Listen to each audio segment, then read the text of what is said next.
உங்களுக்கு பைத்தியமாவா, இத்தனை வருஷம் வேலை செஞ்சு கஷ்டப்பட்டு உழைச்சி இதை கொண்டு போய்ட்டு பள்ளி அல்லாட பாதையில் என்ன கொடுத்து வந்தா நான் பிள்ளையில கூட்டிட்டு ரோட்ல அரிக்கிறேன்னு கேட்பாங்க. சும்மாவே கேட்குறாங்க தானே.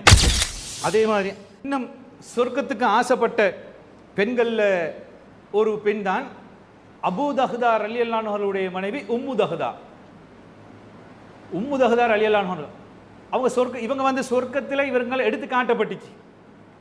சொர்க்கத்தில் இவங்களை எடுத்து காட்டப்பட்டுச்சு. ஆனால் உம்மு தஹ்தா ரலியல்லாஹு அவர்கள் சொர்க்கத்தில் எடுத்து காட்டப்பட்டல்ல, சொர்க்கத்துக்காக ஆசைப்பட்டாங்க. அதுக்கு தான் ஆரம்பத்திலே சொன்னேன், சொர்க்கத்துக்குரியவர்களும் சொர்க்கத்துக்கு ஆசைப்பட்டவர்களும். அபூ தஹ்தா ரலியல்லாஹு அவர்கள் அல்லாஹ்வுடைய தூதருடைய சபையில் இருக்கும்போது அல்லாஹ்வுடைய தூதரிடம் ஒரு வழக்கு கொண்டு வரப்படுது. ஒரு அனாதை சிறுவனுக்கு சொந்தமான ஒரு பேரிச்சம்பர தோட்டம் இருக்குது.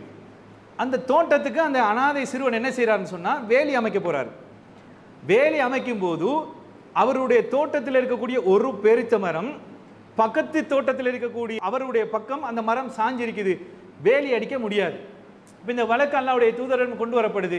இந்த சிறுவன் சொல்றாரு, அல்லாஹ்வுடைய தூதரே, இந்த மனிதனுக்கு சொல்லுங்களேன், என்னுடைய இந்த வேலி அமைப்பதற்காக வேண்டி அவருடைய அந்த மரத்தை எனக்கு கொஞ்சம் விட்டு தர சொல்லுங்களேன். அவருடைய மரம் எனக்கு இடைஞ்சலா இருக்குது வேலி அடிக்க, அதை எனக்காக வேண்டி விட்டு தர சொல்லுங்களேன் என்ன அல்லாஹ்வுடைய தூதரிடம் கொண்டு வரப்படுது. அந்த மனிதன், இந்த மரத்துக்கு சொந்தக்கார மனிதன் இருக்கிறாரு, அவர் சொல்றாரு, அல்லாஹ்வுடைய தூதரே, எனக்கு விட்டு கொடுக்க முடியாது. அல்லாஹ்வுடைய தூதர் கேட்டும் அவர் என்ன சொல்றார், நிராகரிக்கிறாங்க. நீங்க சொன்னாலும் என்னால் கொடுக்க முடியாது, அது என்னுடைய மரம் என்ன சொல்றாரு. அல்லாஹ்வுடைய தூதர் சொல்றாங்க, நீ இந்த ஒரு மரத்தை விட்டு கொடுத்தால் இதற்கு பதிலாக அல்லாஹு தாலா சொர்க்கத்தில் உனக்கு ஒரு மரத்தை தருவான். எப்படின்னு பாருங்க, டிமாண்ட பாருங்க.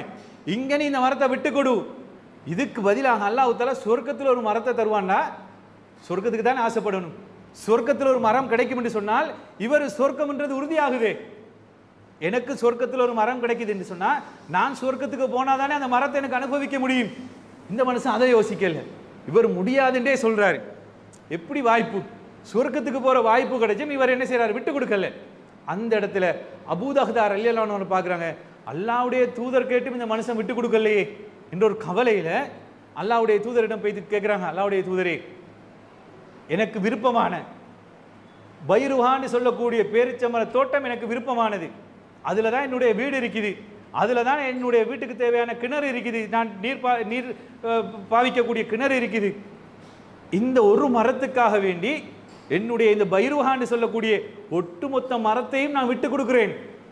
நீங்க சொன்ன மாதிரி சொர்க்கத்தில் எனக்கு ஒரு பெரிச்ச மரம் கிடைக்குமான்னு கேட்கிறாரு. எப்படின்னு பாருங்களேன், 600 மரத்துக்கு இந்த அபூ தஹ்தா ரலியல்லாஹு அன்ஹு வைக்கக்கூடிய டிமாண்ட் என்ன தெரியுமா, அல்லாஹ்வுடைய தூதரே, இந்த சிறுவன் அனாதை சிறுவன் கேட்டது ஒரு மரம் விட்டு தாங்கன்னு, அதற்கு பதிலாக சொர்க்கத்தில் ஒரு மரம் கிடைக்கும் என்று சொன்னீங்க, இவரே முடியாது என்று சொல்லிட்டாரு. நான் என்னுடைய பைருஹா தோட்டத்தையே இந்த ஒரு மரத்துக்காக வேண்டி விட்டு கொடுக்குறேன். ஆனா நீங்க சொன்னது போல சொர்க்கத்தில் எனக்கு அந்த ஒரு மரம் எனக்கு கிடைக்குமா என்று கேட்கிறாங்க. அல்லாஹ்வுடைய தூதர், ஆமா சொர்க்கத்தில் மரம் நிச்சயம். அப்படின்னா இந்தாங்க அல்லாஹ்வுடைய தூதரே, இந்த மனிதனுக்கு என்னுடைய பைருஹா தோட்டத்தையே கொடுக்குறேன்னு சொல்லிட்டு வீட்டுக்கு போறாரு. மனைவி கிட்ட கேட்கல, மனைவி கிட்ட போயிட்டு, உம்மு தஹ்தாவே, இப்படி ஒரு நிலைமை வந்துட்டுது, நான் அல்லாஹ்வுடைய தூதருக்கு வாக்கு கொடுக்கட்டுமா வானாதா, நான் இதை கொடுத்தா நாங்கெல்லாம் எங்க இருக்கிறது, வைஃப் கிட்ட கேட்கல. சொர்க்கம் தானே டிமாண்ட் வைக்கப்படுது. அல்லாஹ்வுடைய தூதருக்கு வாக்கு கொடுத்துட்டார், அல்லாஹ்வுடைய தூதரே, என்னுடைய தோட்டத்தை கொடுங்க, எனக்கு சொர்க்கத்தில் ஒரு மரம். இவங்க போறாங்க, போயிட்டு இப்ப தர்மம் செஞ்சாச்சே, தர்மம் செஞ்சா அவங்களுக்கு சொந்தம் இல்லை, தன்னுடைய காணிக்கு வெளியில இருந்து சொல்றாங்க, உம்மு தஹ்தாவே, நீங்க வந்து வீட்டில இருந்து வெளியேறுங்க. அவங்க கேட்கிறாங்க மனைவி, அபூ தஹ்தாவே, எதற்கு வெளியேறணும்? உம்மு தஹ்தா கேட்கிறாங்க, எதற்கு வெளியேறணும்? அபூ தஹ்தா சொல்றாங்க, இதுதான் நடந்துச்சு, நான் இறைவனுக்காக வேண்டி சொர்க்கத்தில் ஒரு மரத்துக்காக வேண்டி இதை நான் அப்படியே தர்மம் செய்து விட்டேன் என்று சொல்றாங்க. சொன்ன உடனே உம்மு தஹ்தா ஒரு வார்த்தை பேசல. சும்மா யோசிச்சு பாருங்க, இன்றைக்கு சமகாலத்து மனைவிமாருன்னா வைஃப் கிட்ட கேட்காம ஹஸ்பண்ட் ஏதாவது ஒரு பெரிய இப்படி ஒன்று தர்மம் செஞ்சுட்டாங்கன்னா, ஓ உங்களுக்கு பைத்தியமாவான்னு கேட்பாங்க.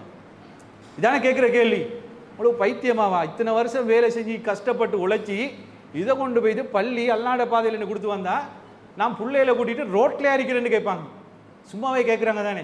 ஏதாவது ஒரு வீட்டில் பிரச்சனை வந்தால் ஓ நீங்கள் உங்களோட குடும்பம் குடும்பம் குடும்பம்னு செய்யுங்க, கடைசியில் நானும் பிள்ளைகளும் நடு ரோட்டுக்கு வரணும். கேட்காத பெண்கள் இருக்கிறாங்களா? இருக்கிறாங்க.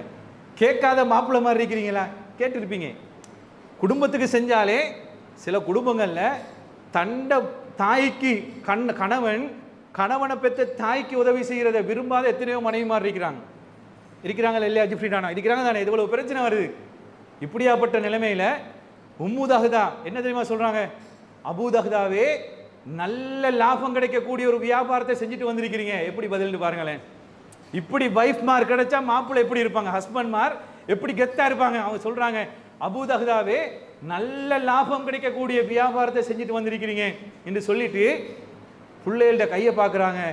அவங்களோட தோட்டம் தானே, பிள்ளைகளுக்கு தெரியுமா இது எங்கட ஊடு, எங்கட கிணறு, எங்கட தோட்டம். பிள்ளைகள் என்ன செய்யறாங்க? அவங்களோட மரத்துல இருந்து பிச்சை விழுந்த பேரிச்ச மரத்தை சாப்பிட்டுட்டு இருக்கிறாங்க. உம்மு தஹ்தாவுடைய உறுதியை பாருங்க. பிள்ளைகளோட கையில இருந்த பேரிச்ச மரத்தை எடுத்து சொல்றாங்க, பிள்ளைகளே இது இப்ப எங்களுக்கு சொந்தம் இல்லை, இது இப்ப எங்களுக்கு சொந்தம் இல்லை, அல்லாஹ்வுடைய பாதையில கொடுத்தாச்சு. கையில இருந்ததை தூக்கி கீழே போட்டுட்டு அந்த தோட்டத்திலிருந்து வெளியேறக்கூடிய சம்பவத்தை நாம் பார்க்கிறோம்னு சொன்னால், எதுக்கு ஆசைப்பட்டாங்க? சொர்க்கத்துக்கு ஆசைப்பட்டாங்க. இந்த உலகத்தில் எதையும் இழக்கலாம், மறுமையில சொர்க்கத்தை இழந்து விடக்கூடாது. நோக்கம் அதுதானே, சொர்க்கம் தானே நோக்கம். நரகத்துக்கு போய்விடக் கூடாது என்று தானே நினைக்கிறோம். அப்ப சொர்க்கம் மறுமையில நிச்சயம் என்று சொன்னால், இந்த உலகத்தில் அந்த சொர்க்கத்துக்கு எதையும் இழக்கலாம் என்று நினைத்து வாழ்ந்தவர்கள் இந்த சஹாபிய பெண்கள்.